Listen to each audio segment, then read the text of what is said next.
Big boss Malayalam season 7 ഇന്നത്തെ എപ്പിസോഡിന്റെ അവസാന ഭാഗത്ത് പ്രേക്ഷകർക്ക് പിടികിട്ടാത്ത ചില കാര്യങ്ങളൊക്കെ സംഭവിച്ചു. അതായത് ആദിലയും നൂറയും തമ്മിൽ കരഞ്ഞുകൊണ്ട് ചില കാര്യങ്ങളൊക്കെ സംസാരിക്കുന്നതാണ്. അവർ ലെസ്ബിയൻ കപ്പിളാണ്, അവരുടെ സെക്സ് എന്താണ് എന്നുള്ളതിനെക്കുറിച്ച് അവർ പല ആവർത്തി ലോകത്തോട് തുറന്നു പറഞ്ഞിട്ടുണ്ട്. വളരെ കൗതുകത്തോടു കൂടിയാണ് വലിയൊരു കൂട്ടം ആൾക്കാർ അവരെ വീക്ഷിച്ചുകൊണ്ടിരിക്കുന്നത്. ഇതൊന്നും ഉൾക്കൊള്ളുവാൻ കഴിയാത്തൊരു വലിയ കൂട്ടം ആൾക്കാർ ധാരാളം സൈബർ ആക്രമണങ്ങൾ അവർക്കെതിരെ അഴിച്ചുവിട്ടിട്ടുണ്ട്. ഇതെല്ലാം കണ്ടും കേട്ടും നടന്നതിന് ശേഷമാണ് ഇപ്പോൾ ബിഗ് ബോസ് എന്ന പ്ലാറ്റ്ഫോമിലേക്ക് അവർ വന്നിരിക്കുന്നത്. അവരുടെ ലൈഫ് എന്താണെന്ന്, അവരുടെ ലൈഫിന്റെ പ്രത്യേകത എന്താണെന്ന് ഇതിനോടകം പല ആവർത്തി ആ വീട്ടിൽ വെച്ച് അവർ പരസ്യമായി ലോകത്തോട് വിളിച്ചു പറഞ്ഞിട്ടുണ്ട്. എന്നാൽ ഇന്ന് ഇരുവരും കരഞ്ഞു. എന്താണ് ആ കരഞ്ഞതിന്റെ കാരണം, എന്താണ് അവർ സംസാരിച്ചത്, ഇതൊന്നും ആർക്കും പിടികിട്ടുന്നില്ല. അവർ പറഞ്ഞൊരു കാര്യമുണ്ട്, ഞങ്ങളുടെ ലൈഫ് അത് ഞങ്ങളുടേത് മാത്രമാണ്, മറ്റുള്ളവർക്ക് യാതൊരു തരത്തിലുള്ള ബുദ്ധിമുട്ടും ഉണ്ടാക്കാത്തിടത്തോളം കാലം എന്തിനാണ് നിങ്ങൾ ഞങ്ങളെ വിമർശിക്കുന്നത്? ഞങ്ങൾ ഞങ്ങളുടെ കാര്യം നോക്കി ജീവിക്കുന്നവരല്ലേ? ഇതാണ് പറഞ്ഞു വെച്ചത്. എന്തായിരുന്നു ഈ കരച്ചിലിന്റെയും സംസാരത്തിന്റെയും പിൻപിലുള്ള പ്രശ്നം? അതായത് കഴിഞ്ഞ ദിവസം അക്ബറിന്റെ വീട്ടിൽ നിന്നും അക്ബറിനെ തന്റെ ഉമ്മ വിളിച്ചു, സംസാരിച്ചു. അക്ബറിനെ കൺഫെഷൻ റൂമിലേക്കാണ് വിട്ടത്. അവിടെ ഇരുന്നു കൊണ്ട് അയാൾ സംസാരിക്കുന്ന സമയത്ത് പ്ലാസ്മ ടിവിയിലൂടെ ആ ദൃശ്യങ്ങൾ വീട്ടിലുള്ളവർ കാണുന്നുണ്ട്. അതേസമയം തന്നെ ലോകമൊട്ടാകെയുള്ള എല്ലാ പ്രേക്ഷകരും ഇത് കണ്ടുകൊണ്ടിരിക്കുകയാണ്. അത്യാവശ്യം 3-4 വാക്കുകൾ മാത്രം തന്റെ ഉമ്മ തന്നോട് സംസാരിക്കുന്നതാണ് നമ്മൾ കേട്ടത്. അത്രമാത്രമേ ബിഗ് ബോസ് നമ്മളെ കേൾപ്പിച്ചുള്ളൂ. പക്ഷേ അതിനകത്തിരുന്ന കണ്ടസ്റ്റൻസ് ആദില, നൂറ ഉൾപ്പെടെയുള്ളവർ അവരുടെ ഫോൺ സംഭാഷണം മുഴുവൻ കേട്ടിട്ടുണ്ട്. അതിനകത്ത് അക്ബറിന്റെ ഉമ്മ പറഞ്ഞൊരു കാര്യമുണ്ട്, ആദിലയോടും നൂറയോടും സഹകരിക്കുവാൻ പാടില്ല, അവരോട് അല്പം അകലം പാലിക്കണം. എല്ലാവരുടെയും കൂടെ മുൻപിൽ വെച്ച് ആ ഉമ്മ അങ്ങനെ പറയുന്നത് ഈ പെൺകുട്ടികൾ കേൾക്കുമ്പോൾ അവരുടെ ഹൃദയത്തിനുണ്ടാകുന്ന ആ തകർച്ച അതെത്ര ഭീകരമാണ്. ആ ഒരു വിഷയമാണ് അവർ ഇരുവരും തമ്മിൽ ചർച്ച ചെയ്യുകയും സങ്കടത്തോടെ കണ്ണുനീർ പൊഴിക്കുകയും ഒക്കെ ചെയ്യുന്നത്. സത്യത്തിൽ ഈ ഒരു വിഷയത്തെ ചൊല്ലി പ്രേക്ഷകരുടെ ഇടയിൽ കാര്യമായൊരു സംശയമുണ്ട് എന്ന് ഞാൻ പറഞ്ഞല്ലോ. കാരണം ഇവരെന്താണ് സംസാരിക്കുന്നത്, എന്താണ് അവിടെ ഉണ്ടായ പ്രശ്നം, ഇത് ഒരുമാതിരിപ്പെട്ട ആൾക്കാർക്ക് മനസ്സിലാകാനുള്ള സാധ്യത തുലവും കുറവാണ്. എന്ന് വെച്ചാൽ പ്രേക്ഷകരെ ബിഗ് ബോസ് തന്നെ കൺഫ്യൂസ് ചെയ്യിക്കുകയാണ്. എന്തിനാണ് ഇങ്ങനെ പ്രേക്ഷകരെ കൺഫ്യൂസ്ഡ് ആക്കുന്നത്? ഒന്നുകിൽ കാര്യങ്ങൾ വ്യക്തമാക്കണം, മറ്റുള്ളവർക്ക് മനസ്സിലാകണം. ഇല്ല എങ്കിൽ ആ ദൃശ്യങ്ങൾ ഒഴിവാക്കി വിടുക. ലോകമൊന്നും അറിയില്ലല്ലോ, ഈ ദൃശ്യങ്ങളൊന്നും ലോകത്തെ കാണിക്കരുത്. അങ്ങനെ വരുമ്പോൾ ഇത് കാണുന്ന ആൾക്കാർക്ക് തെറ്റിദ്ധാരണകളൊന്നും തന്നെ ഉണ്ടാവില്ല. ബിഗ് ബോസിൽ മത്സരാർത്ഥിയായി എത്തുന്ന ഒരുവൻ ഒരാഭാസനെ പോലെ പെരുമാറുന്നു. അയാൾ ബെല്ലും ബ്രേക്കുമില്ലാതെ സംസാരിക്കുന്നു. സ്ത്രീകൾക്കെതിരായി അതിക്രമം കാണിക്കത്തക്ക രീതിയിൽ അയാൾ ആംഗ്യവിക്ഷേപങ്ങൾ നടത്തുന്നു. അങ്ങനെ പിടിച്ചാൽ കിട്ടാത്തൊരു നിലവാരത്തിലേക്ക് കാര്യങ്ങൾ പോയിക്കൊണ്ടിരിക്കുകയാണ്. അങ്ങനെയുള്ള സാഹചര്യത്തിൽ ഇനി ബിഗ് ബോസ് പറഞ്ഞിട്ടാണോ അല്ലെങ്കിൽ അവർ ഡയറക്റ്റ് വിളിച്ചിട്ടാണോ അയാളോട് സംസാരിക്കുവാൻ അയാൾക്ക് അവസരം കൊടുക്കുന്നു. അത് കോൺഫിഡൻഷ്യൽ ആയിരിക്കണം. അദ്ദേഹത്തോട് മാത്രം സംസാരിക്കുവാൻ വേണ്ടിയാണ് അവർ വിളിച്ചത്, അല്ലാതെ ലോകത്തെ മുഴുവൻ കേൾപ്പിക്കുവാനും കാണിക്കുവാനും വേണ്ടിയല്ല. അങ്ങനെയുള്ളപ്പോൾ അത് അക്ബറിന് മാത്രം കേൾക്കുവാൻ തക്ക രീതിയിൽ ചെയ്യണമായിരുന്നു. ഇത് അങ്ങനെ ചെയ്യാതെ ഒരു കണ്ടസ്റ്റന്റിനെ അവരുടെ വീട്ടിൽ നിന്ന് വിളിക്കുമ്പോൾ, പ്രത്യേകിച്ച് പഴയ കാഴ്ചപ്പാട്, പഴയ ചിന്താഗതിയുള്ള ആൾക്കാർ, അങ്ങനെയുള്ളവർക്ക് ആദിലയെയും നൂറയെയും പ്രത്യേകിച്ച് ഈ കാലഘട്ടത്തിന്റെ പോക്കും അതൊന്നും മനസ്സിലാക്കുവാനോ അതേക്കുറിച്ച് കാര്യമായി ചിന്തിക്കുവാനോ അത് ഉൾക്കൊള്ളുവാനോ പറ്റുന്ന ആൾക്കാരല്ല. അങ്ങനെയുള്ള ആൾക്കാർ ഒരു കണ്ടസ്റ്റന്റിനെ വിളിക്കുന്ന സമയത്ത്, സംസാരിക്കുന്ന സമയത്ത് അതൊരു പേഴ്സണൽ ടോക്കാക്കി മാത്രം നിർത്തണം, വ്യക്തിപരമായ സംസാരമാക്കി നിർത്തണം.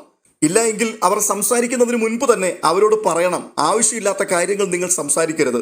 നിങ്ങൾ നിങ്ങളുടെ മകനെക്കുറിച്ചും അദ്ദേഹത്തിന്റെ ദേഷ്യത്തെക്കുറിച്ചും ആ കോപം നിയന്ത്രിക്കുന്നതിനെക്കുറിച്ചും മാത്രമേ സംസാരിക്കാവൂ. ഞങ്ങൾ ഇത് ടെലികാസ്റ്റ് ചെയ്യും, ഇത് ലോകത്തെ മുഴുവൻ ഞങ്ങൾ കാണിക്കും. ഇത് അവരെ പറഞ്ഞു മനസ്സിലാക്കിയിട്ട് ആ ഒരു വിഷയം മാത്രം സംസാരിപ്പിക്കണമായിരുന്നു.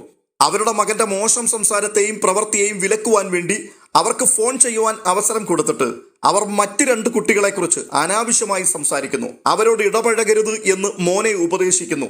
അങ്ങനെയുള്ള കാര്യങ്ങൾ എന്തിനാണ് സംസാരിക്കാൻ അനുവദിക്കുന്നത്?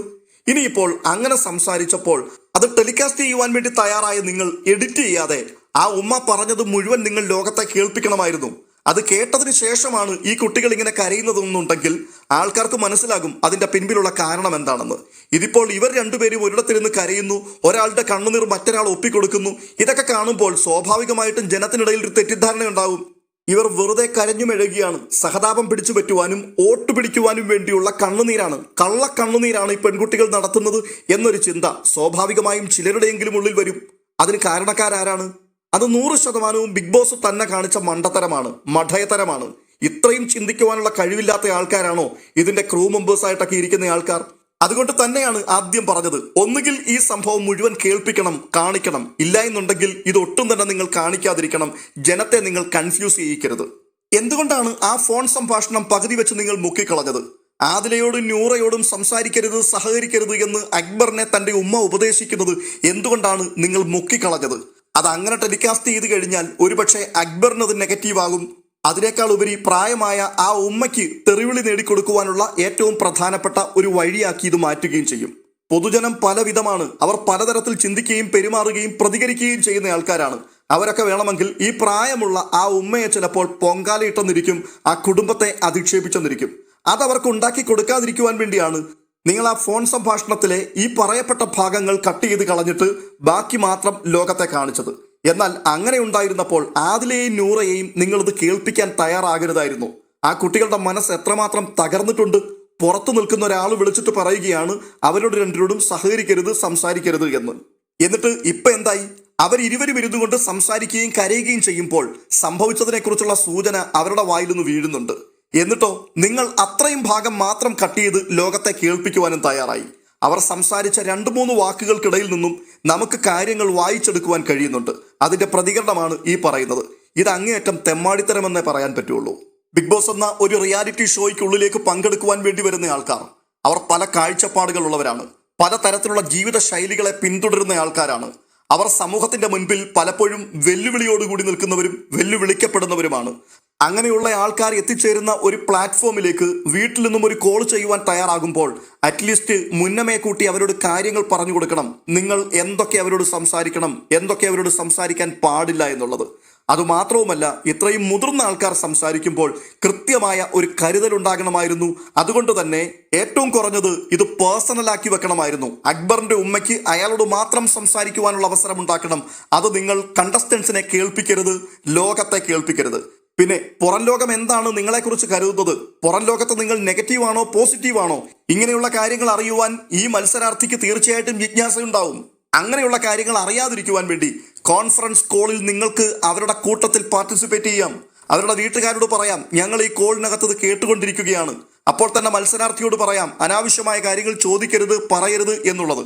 അങ്ങനെ കോൺഫിഡൻഷ്യലായിട്ട് ഈ കാര്യങ്ങൾ കൈകാര്യം ചെയ്യണമായിരുന്നു. എന്നാൽ നിങ്ങളത് ചെയ്തില്ല. നിങ്ങളത് പരസ്യമാക്കി മാറ്റി. വലിയൊരു ദ്രോഹം കാണിച്ചത് ആദിലയും നൂറയും അത് കേൾക്കത്തക്കവണ്ണം പരസ്യമാക്കി അവിടെ വെളിപ്പെടുത്തി. എന്നാലോ പ്രേക്ഷകരെ നിങ്ങളത് കാണിച്ചുമില്ല. അതുകൊണ്ട് ഇപ്പോൾ ഈ പെൺകുട്ടികൾ അത് ഓർത്തിട്ട് കരയുകയാണ്. ഇത് ഞങ്ങളുടെ മാത്രം ലൈഫാണ്. ആ ജീവിതം കൊണ്ട് ഈ ഭൂമിയിൽ ഞങ്ങൾ ഒരാൾക്ക് പോലും ബുദ്ധിമുട്ടുണ്ടാക്കുന്നില്ല. അങ്ങനെയാണെങ്കിൽ പിന്നെ ഞങ്ങളെ എന്തിനാണ് വെറുതെ നിങ്ങൾ ക്രൂശിക്കുന്നത്, വെറുതെ നിങ്ങൾ ആക്രമിക്കുന്നത്?